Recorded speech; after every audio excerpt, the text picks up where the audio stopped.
Waiting on a tax return? Hopefully it ends up in your hands. Fraudulent tax returns due to identity theft increased by 30% in 2023. If you're in a bind this tax season, LifeLock can help. Our U.S.-based restoration specialists are experts dedicated to helping solve your identity theft issues. And all LifeLock plans are backed by the $1 Million Protection Package. So we'll reimburse you up to the limits of your plan if you lose money due to identity theft. Help protect your information this tax season with LifeLock. Save up to 25% your first year at LifeLock.com/aware. This podcast contains adult themes and language, and some of the things that we discuss may be disturbing to some listeners. In this podcast, we discuss sexual assault, torture, race, and murder. Listener discretion is advised. Please take care of yourself.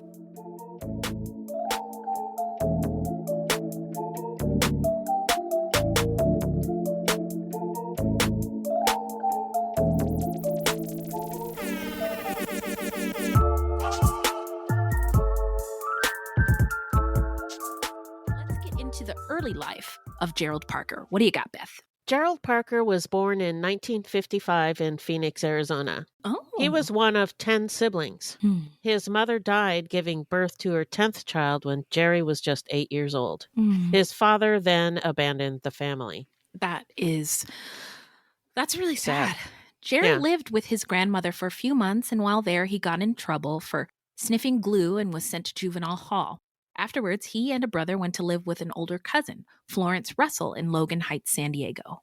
And she was quite a bit older. She had kids and everything. Okay. Auntie Florence? Yes, Auntie Florence.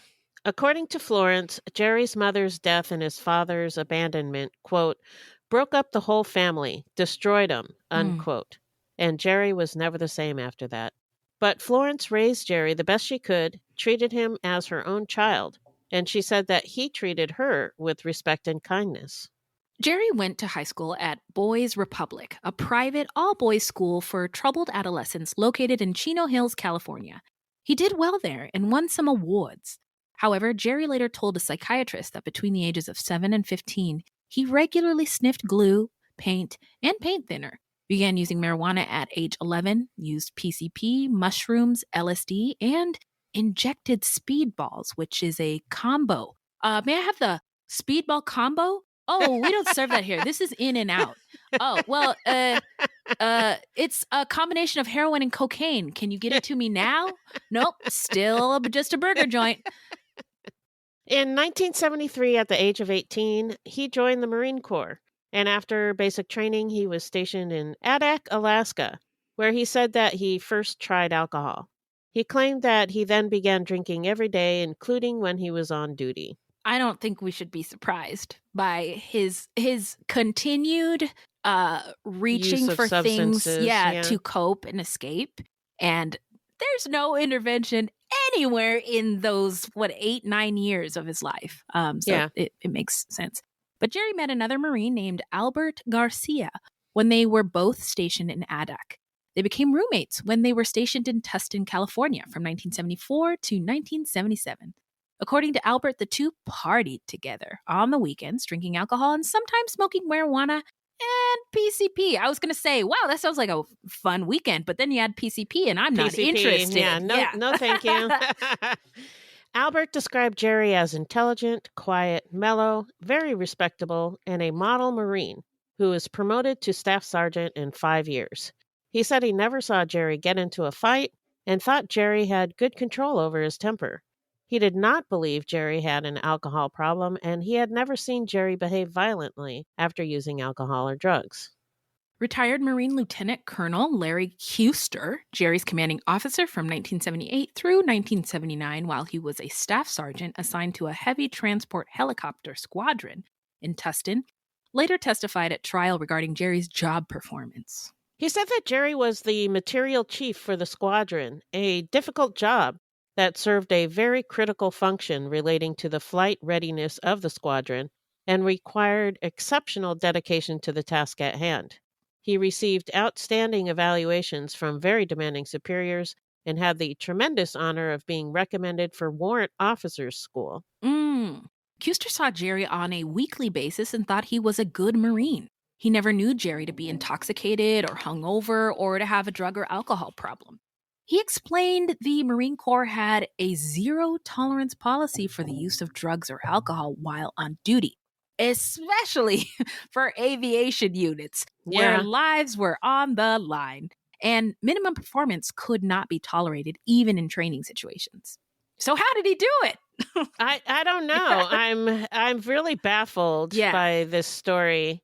I don't know if his reporting of the amount of drugs and alcohol he was doing was not true. Oh. Yeah, I don't know.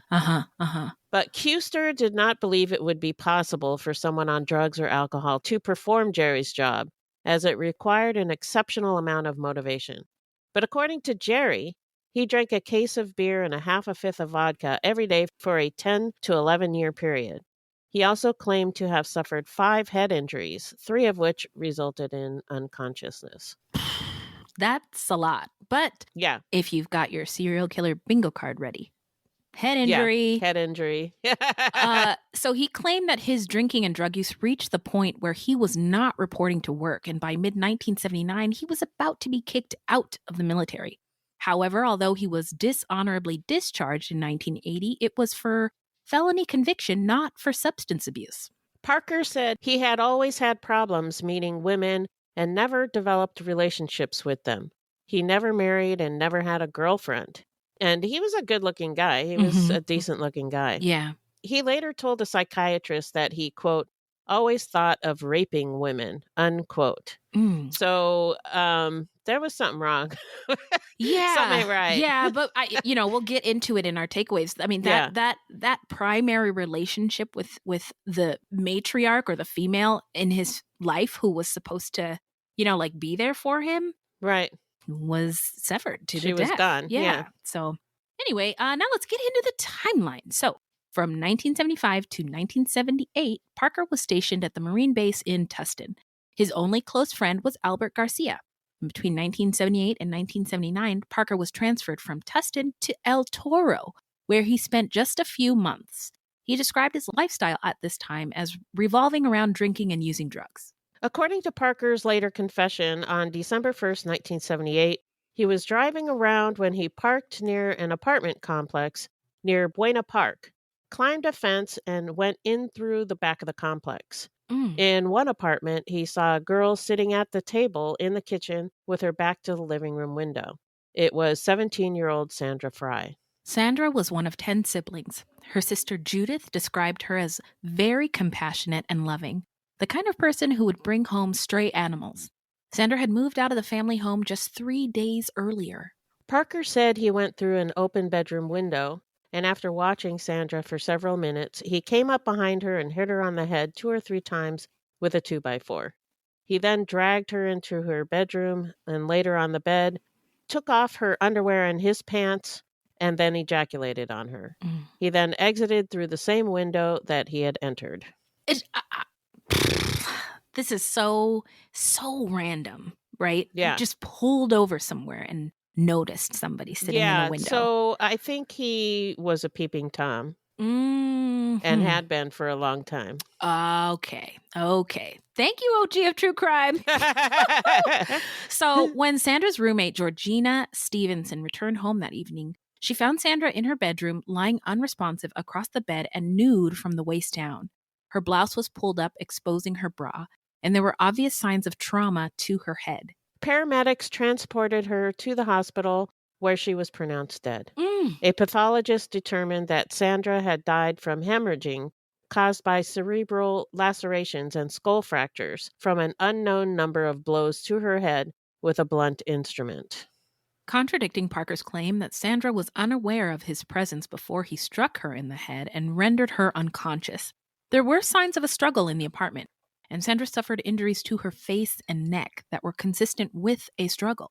A latent fingerprint was lifted from the bedroom window that was years later matched to Parker's left index finger. So this is another thing that is confusing about this story. Parker, in almost every case, says that they were sleeping or he came up behind them or something like that. They didn't know he was there, so there was no struggle. Yeah. But clearly there were signs of struggle. Yeah. So I don't know why he did that, but yeah, he's lying. Okay, Beth.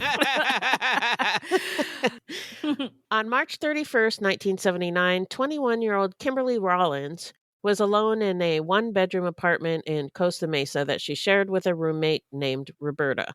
Kimberly had just moved out of the apartment she had shared with her sister Cheryl. Cheryl described Kimberly as her best friend and a very happy and giving person who wanted to have many children. The sisters' plan had been for Kimberly to help Cheryl through her first 2 years of college, and then Cheryl would help Kimberly with her first 2 years of college. That's so sweet. That's sweet. Did you and Minnie make any deals like that? Nope. Okay. We should have, but we didn't. I was just wondering. Okay. A friend had left her ID at the apartment, and at about 11:30, she came over with her date to retrieve it. The couple spoke with Kimberly for a short time before leaving sometime after midnight. Kimberly asked them to leave the door unlocked on their way out because Roberta didn't have a key to the apartment, and Kimberly was going to go to bed. According to Parker, he was outside an apartment window listening to 3 people inside talking. The man and one of the women left, leaving the other woman alone in the apartment. He then drove around for about an hour before coming back. He entered the apartment through the unlocked front door with the intent to rape the woman. He found the woman sleeping in the bedroom in the nude. Parker said that, and remember, this is all from Parker's point of view. Okay. Right? Mm-hmm. Parker said that he struck her 2 or 3 times with a 2x4 and attempted to rape her. He said he left the apartment the same way he entered and threw the 2x4 onto a garage roof. Are 2x4s just things people in the 70s had lying around their house? Well, that's what Parker claims, that they were just lying around everywhere, but I don't think so. I don't know. That sounds I don't know where weird. he got these 2x4s. These just random 2x4s. Just laying around everywhere. Yeah, okay. Just I'm I wasn't around in the 70s, so I don't know. I don't remember seeing 2x4s everywhere. Okay, thanks, Beth. So Kimberly's roommate, Roberta, returned home at about 4:45 a.m. on April 1st. The front door of the apartment was ajar. Hearing what sounded like a heavy sigh or forced breath, Roberta went into the bedroom and found Kimberly unresponsive, wearing only an open bathrobe and lying half on and half off of her bed. Kimberly's face had been badly beaten. Believing Kimberly to be dead and thinking the person responsible could be inside their apartment, Roberta fled to a neighbor's house to call the police.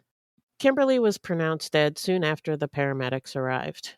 That was smart, though, for her to go and call in a safe place. Right. If you love true crime and you don't want to die. I mean, that's a great tip.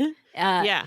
So an autopsy showed that Kimberly had died from brain contusions with subdural hematoma as the result of multiple skull fractures from a beating with a blunt object. Semen was found at the scene, which much later in the 90s, was matched to Parker's DNA.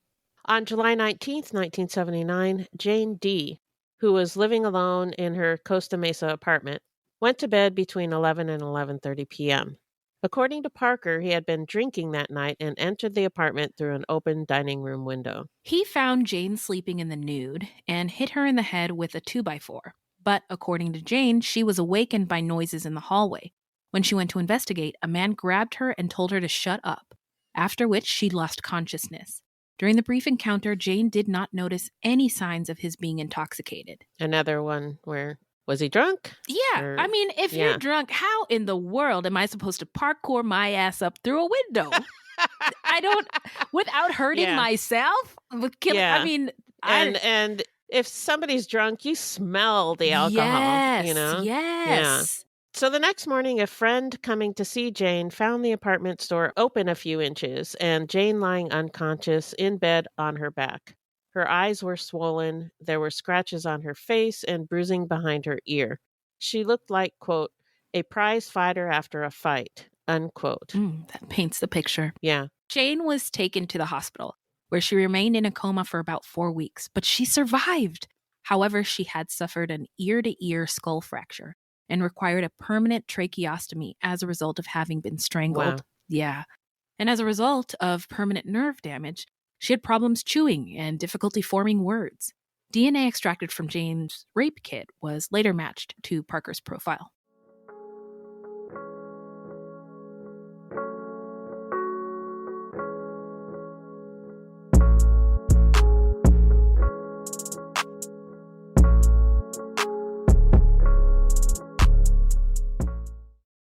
This episode is brought to you by BetterHelp. What's the first thing you'd do if you had an extra hour a day? Spend more time with your kids, go to the gym, work on a hobby, take a nap? Can you do all those things in 60 minutes? Just kidding. A lot of us spend our lives wishing we had more time. Yeah. But what we do with that time, we don't always know. But the best way to squeeze that special thing into your schedule is to know what it is. And therapy can help you figure that out. Find what matters to you most and make it a priority so that you can find the time to do more of it. Yeah. Therapy isn't just for those who've experienced major trauma. It's for everyone.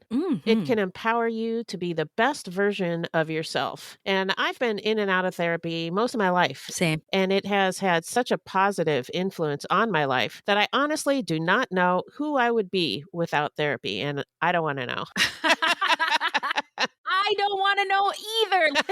Listen, Beth and I have both used BetterHelp. Yeah. And we love it. And if you are thinking of starting therapy, you should give BetterHelp a try. It is entirely online and designed to be convenient, flexible, and suited to your schedule. Just fill out a brief questionnaire to get matched with a licensed therapist. You can also switch therapists at any time for no additional charge. Learn to make time for what makes you happy with BetterHelp. Visit betterhelp.com/fruit today to get 10% off your first month. That's BetterHelp, HELP.com/fruit.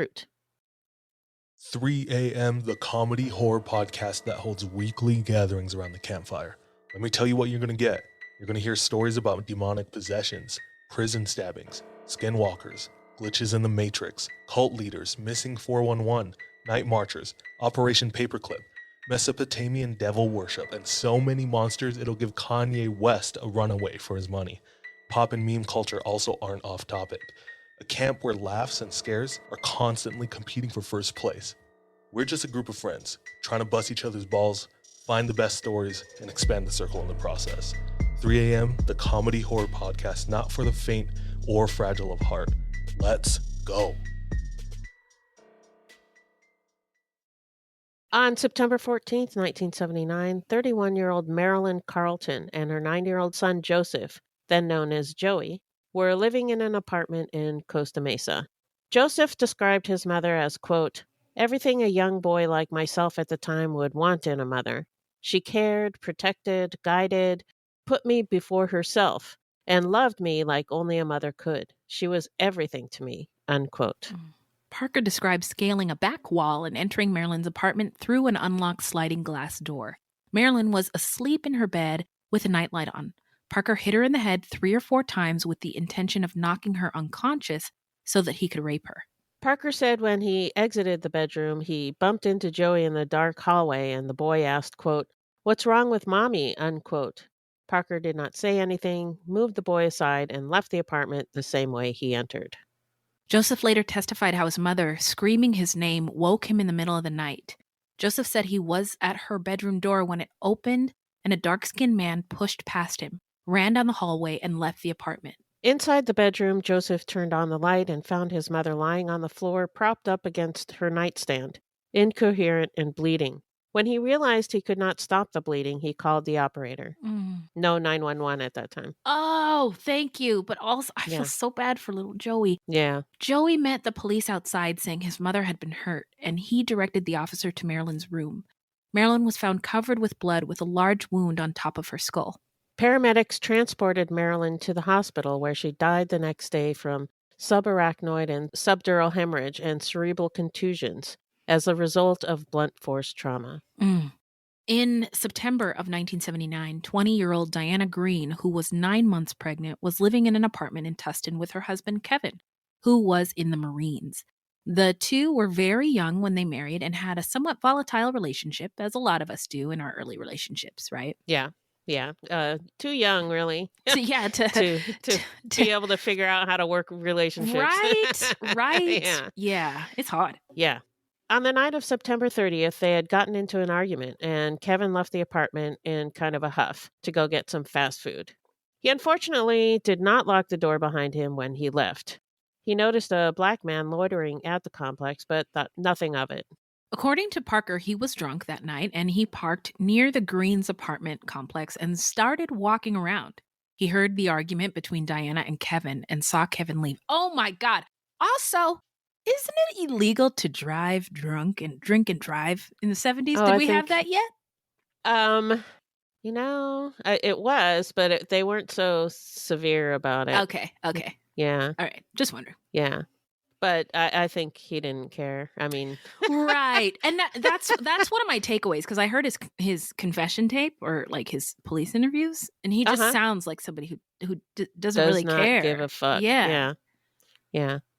So after waiting a bit and drinking more alcohol, he entered the apartment through the unlocked front door. Diana, who was noticeably pregnant, she was actually 9 months pregnant and 2 weeks from her due date. Oh my. Yeah. So she was about to give birth. And she was lying on the bed in the bedroom. Parker hit her in the head with a board he had picked up outside of the apartment and then raped her. Oh my God. At 2:15 a.m., a law enforcement officer responded to a call from the apartment and was met outside by Kevin, who appeared to be in a state of shock and said his wife had been injured. Officers found Diana in the bedroom, unconscious and lying on the bed nude. She was having difficulty breathing and was bleeding from a 2-inch hole in the middle of her forehead, as well as from her ear and nose. There was blood everywhere. The wound to her head was so deep it exposed brain tissue and was so pronounced, the officer initially believed she had been shot. Diana was transported to the hospital. Initially, an obstetrician was able to detect a fetal heartbeat, but several hours later, her unborn fetus, Chantal, ceased to have vital signs and was delivered stillborn via C-section. Diana spent 10 days in a coma and remained in the hospital for about 3 weeks. When she regained consciousness, she had total amnesia and could not remember anyone, let alone what had happened to her. She had to learn to talk and spell all over again, a process that took years. Oh, and then imagine learning that your baby didn't survive. I just can't imagine how difficult that was. Kevin told officers that he was not home at the time of the attack. He said that he had left the apartment, went to Jack in the Box for food, and when he returned, he found his wife had been attacked. An employee at Jack in the Box told police that Kevin had been there, and police noted at the time that the food in his possession was warm. Kevin also told officers about the black man loitering at the complex.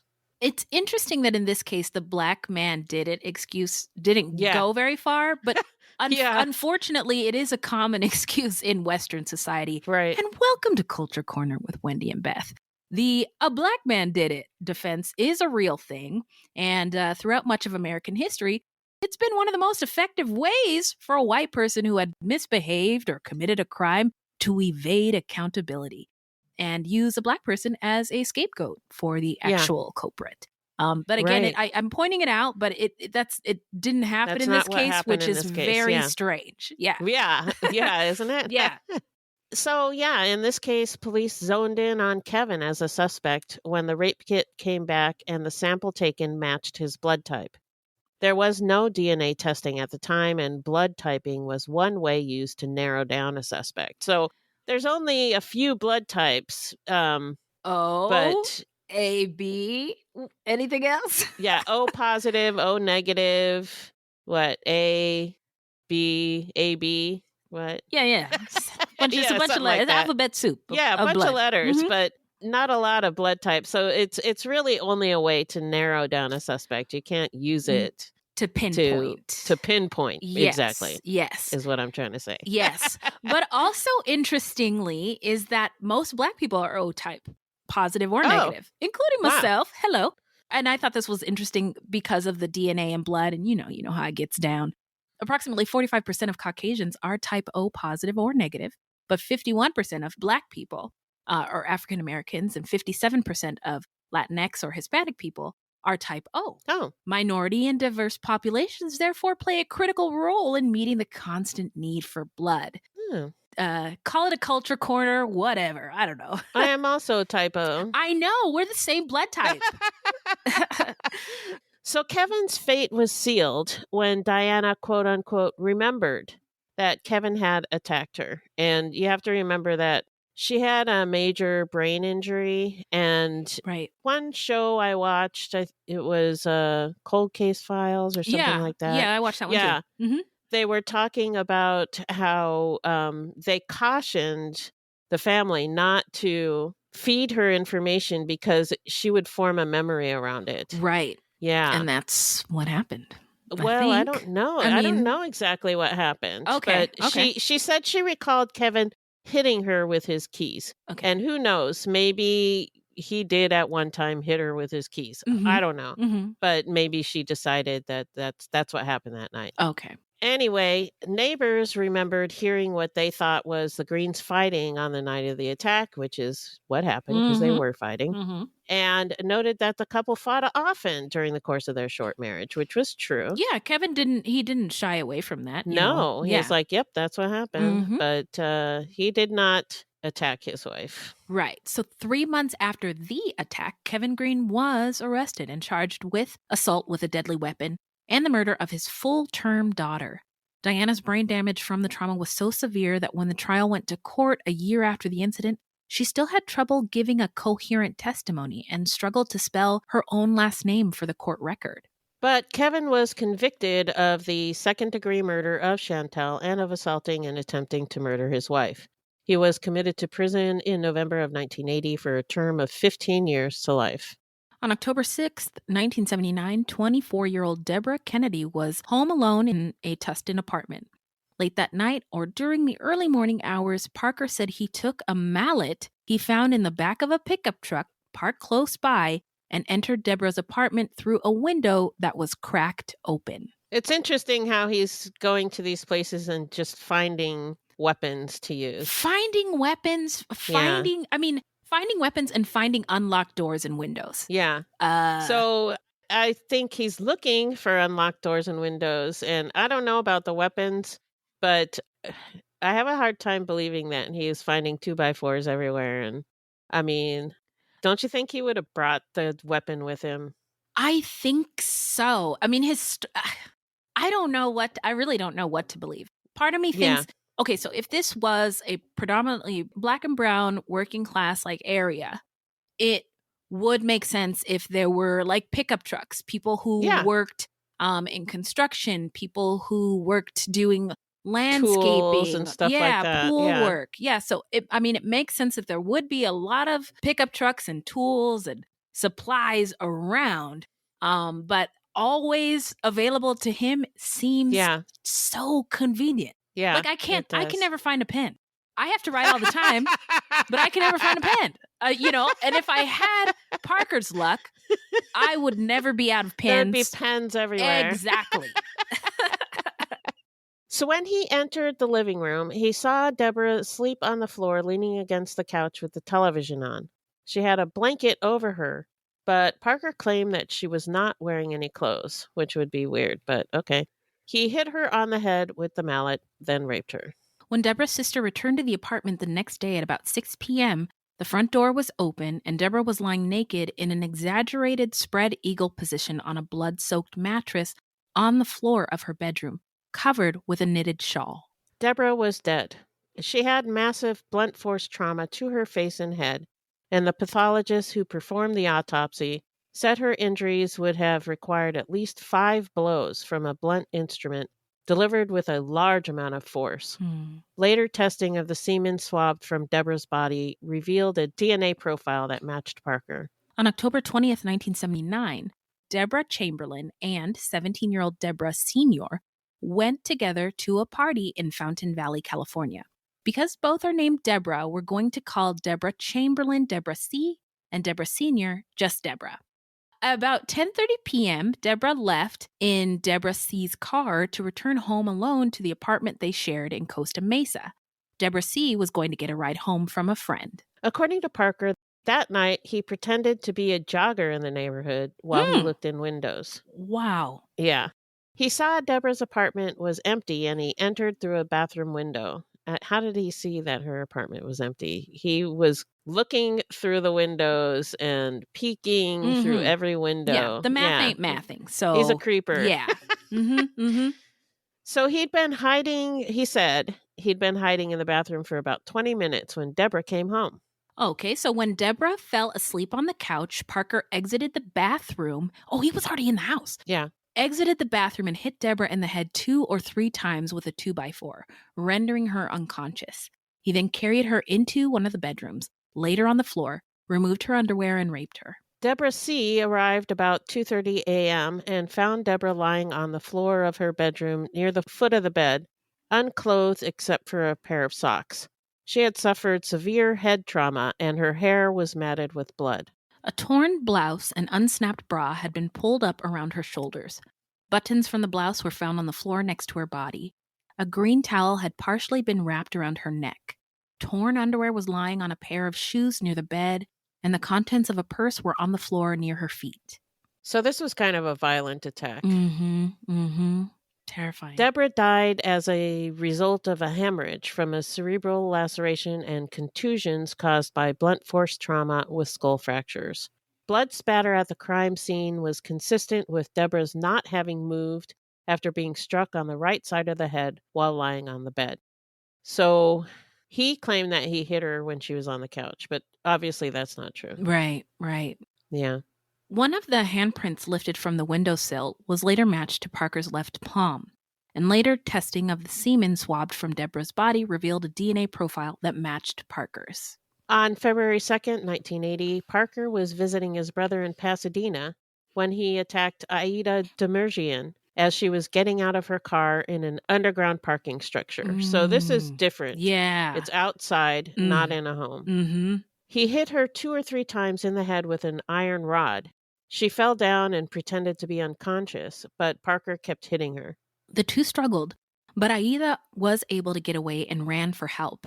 She was hospitalized for several days and required surgery and physical therapy to repair a skull fracture and several broken fingers. Shout out to her for surviving. That's amazing. Yeah. Parker was detained about a block and a half away. He was described as calm, cooperative, and compliant, and did not appear intoxicated when he was detained and taken into custody.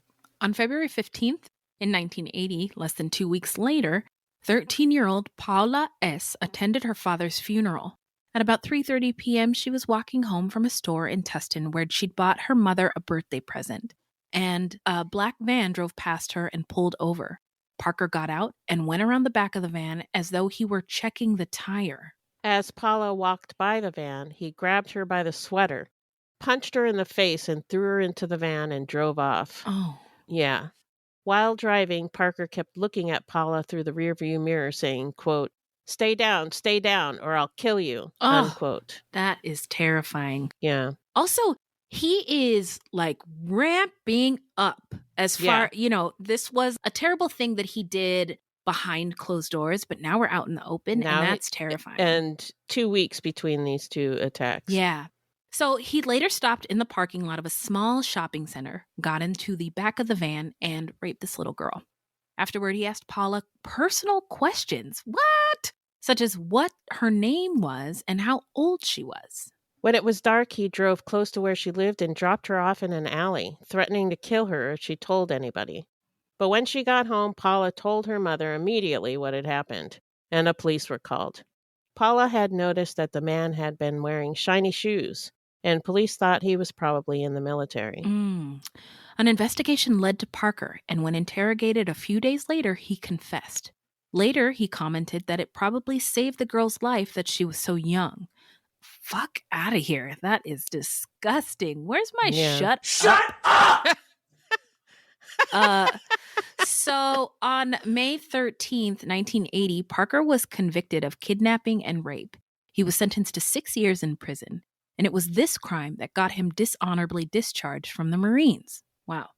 In February of 1984, while Parker was incarcerated at the state prison in Tehachapi, California for the rape, he attacked his cellmate, David Fuertedo.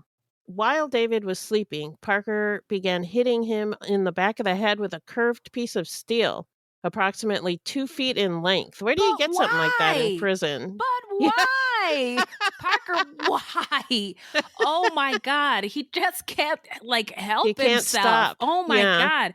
So David chased Parker out of the room, but presumably it's a cell, and into the hallway, but had to sit down because he was bleeding profusely and almost passed out.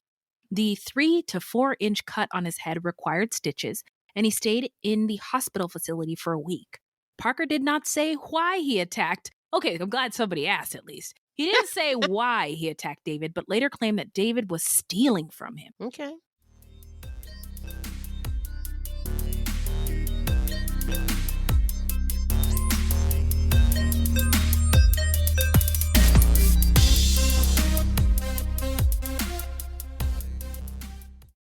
Do you enjoy science, spooky stories, and all things paranormal?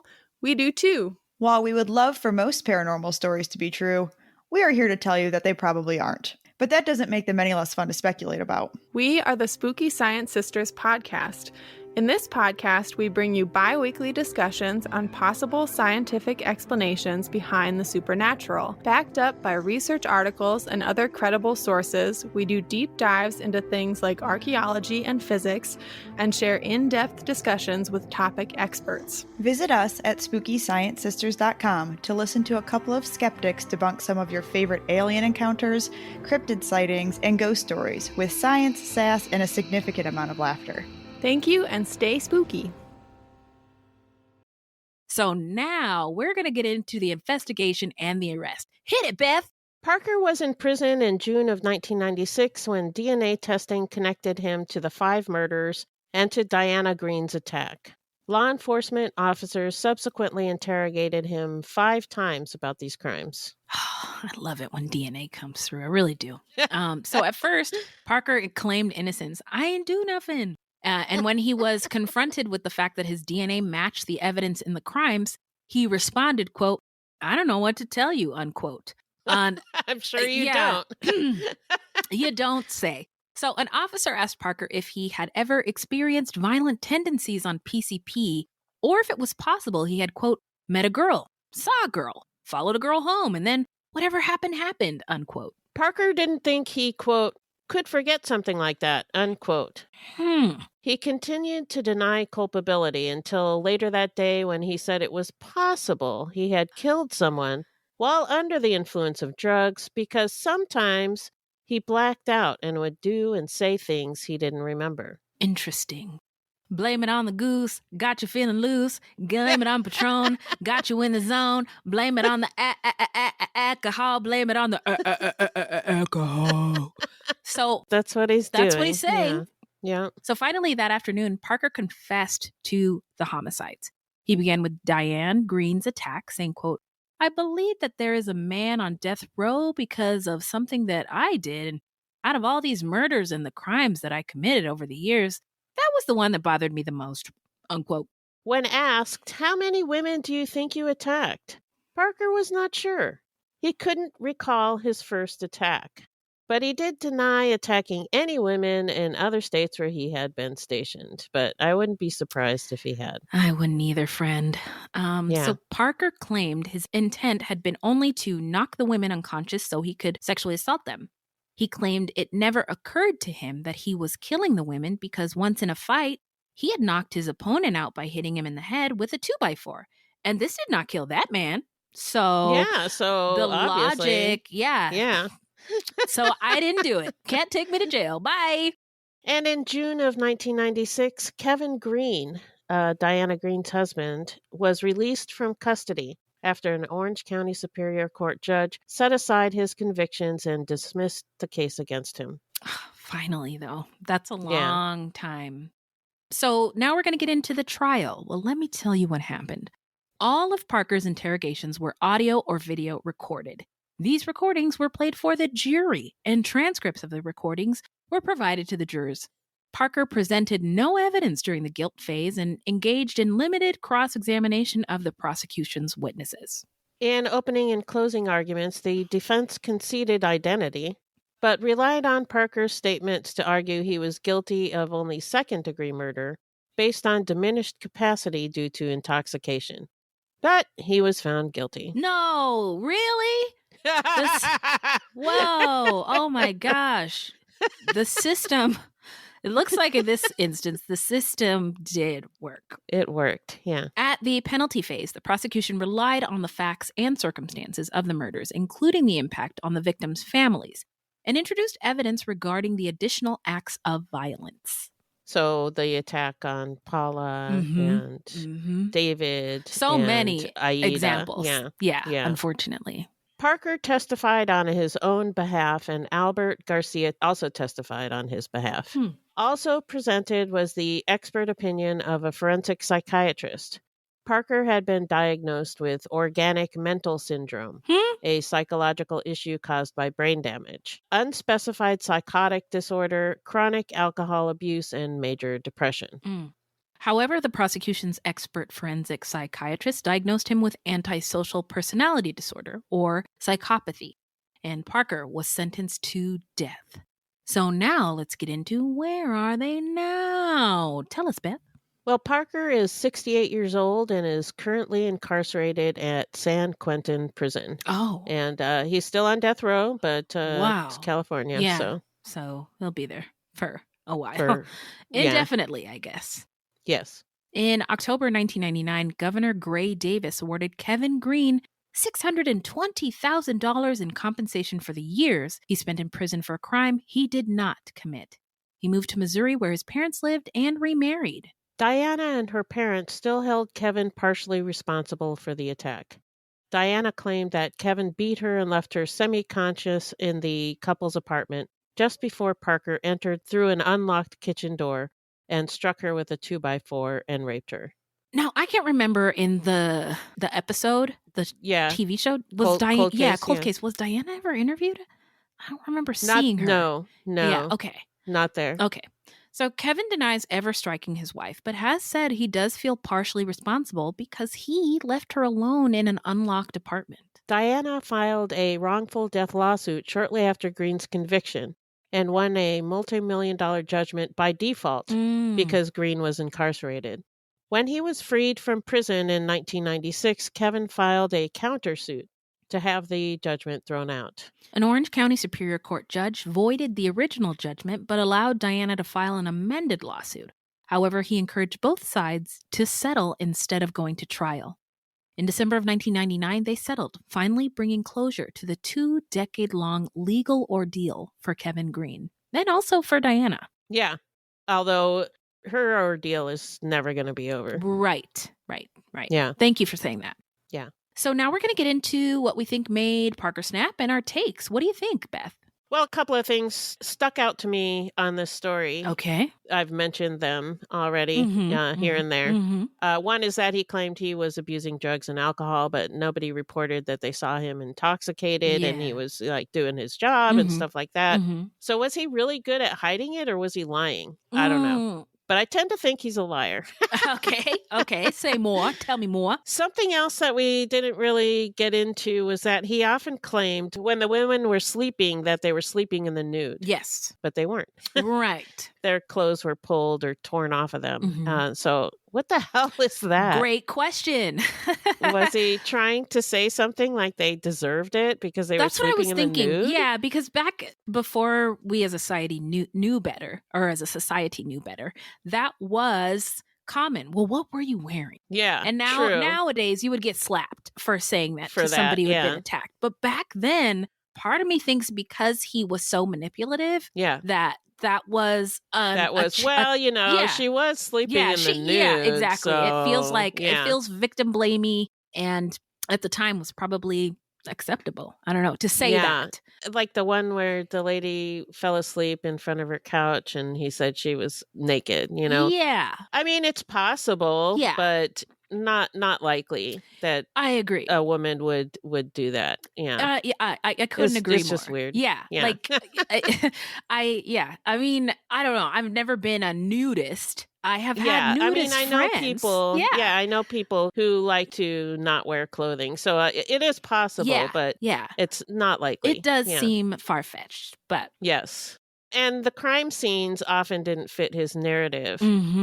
Like we talked about, he would say that he attacked these women when they were asleep or they didn't know he was there. But the evidence suggested there was a struggle. Yeah. In any case, it seems to me that he was a habitual liar and very, very angry and violent. I agree. Hated women. I agree. Yeah. I agree. Yeah. And I think a lot of that has to do with the loss of his mother early on in life. Yeah. And even though it wasn't his mom's fault that she died, no, I can see in a little boy's mind feeling like she left me. Yeah, and I will grant that his childhood was sad. Oh, yeah. And according to his cousin or his auntie who raised him, Mm-hmm. his mother was a wonderful mother. Yeah. Her loss devastated Parker.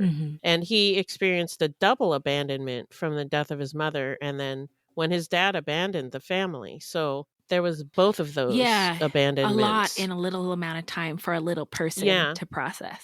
A young person. And, you know, I doubt he got any mental health help, given the time period. The time period, and it seems evident, you know, by those diagnoses that were thrown out during the trial that no help was ever administered or rendered to him, you know? Yeah. And, you know, my thoughts, I felt immediately looking at the time frame that he probably was angry, not just because of what happened in his family, but also I think about what America was like in the late 70s. Like it was a shitty time for a Black man to grow up. Yeah. I mean, and unemployment and poverty and war and displacement and I don't know if Reagan was in office yet, but not yet. Yeah, no. It was Jimmy. 1980. Okay, so you know, it was a lot. There was a lot to be angry about. And he seemed to me like he was never really able to connect particularly with people of the opposite sex. You know, he never had or very many people, period. In general, his only friend was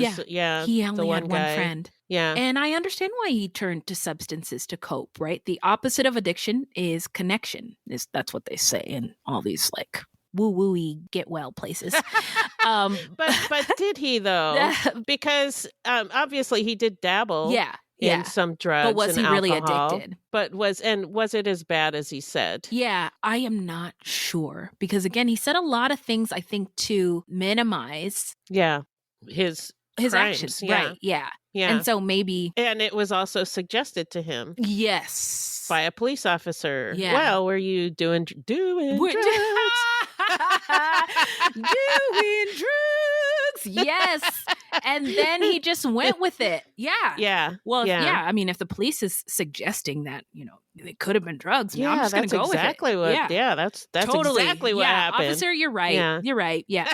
And then, so I understand why he would have been angry. I don't think it's necessary. I don't think it's unjustified. What is unjustified is what he did with that anger. And I just think of so many, I mean, even though mental health wasn't a topic of conversation, especially in the Black community at the time, taking care of ourselves has always been important, right? Our health has always been important. Being well has always been important. So I don't know, I guess I'm disappointed that there was never anything available to him to help him with these issues. Because maybe people's lives could have been spared. Yeah. And then the husband served so much time for a crime he didn't commit. Yeah. And it was hard time. Yeah. Hard time. And according to the Innocence Project, there are like 20,000 wrongfully convicted people in prison at any given time. Wow. And I'm surprised it took so long for him to get out.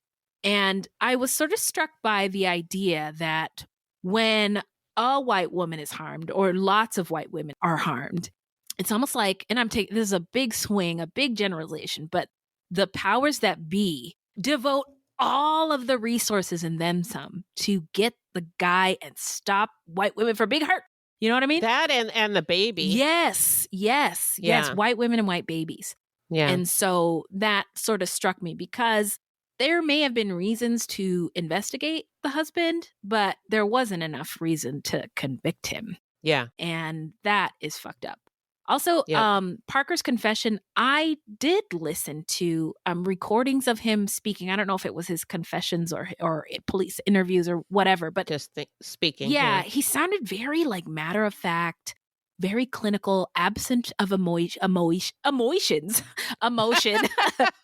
And it made me wonder if like all that loss that he suffered as a young kid, like the lights went out on the part of his being that was capable of connection and empathy. Yeah.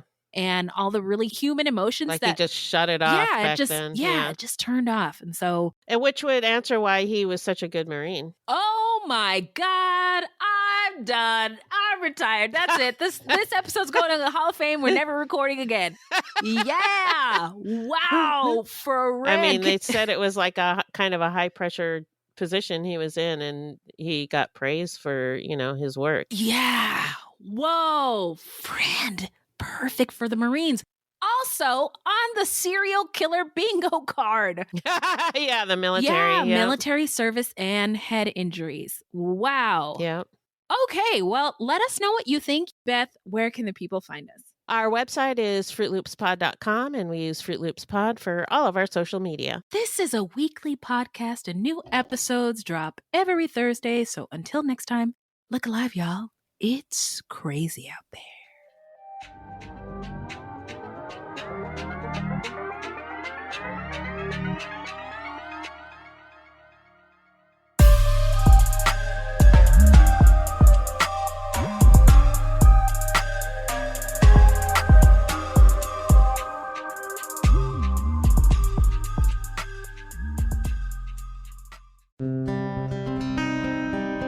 A detective came and knocked on the door, and I said, "Is it Renee?" And he just gave me that solemn look. It was the worst day ever. The Proof podcast is back with a new case and a new season. 23 years ago, 18-year-old Renee Ramos went missing. Her body was later found in an empty Home Depot building on the edge of town. I don't think that they arrested the right people. It's about time somebody's trying to do something. She had a black eye about 2 weeks before she was murdered. They are involved. They definitely had her body and her backpack.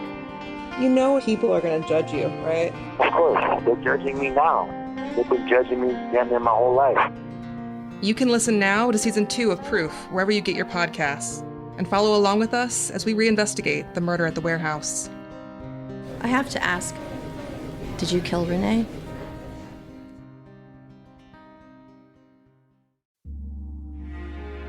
Ohio is a land of mystery, from missing shipwrecks and lost treasure beneath her surface to strange phenomenon slicing through her skies.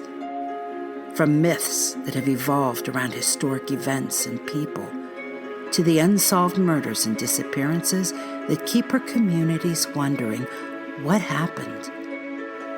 Find Ohio Mysteries on your favorite podcast app, and let's explore the inexplicable. OhioMysteries.com.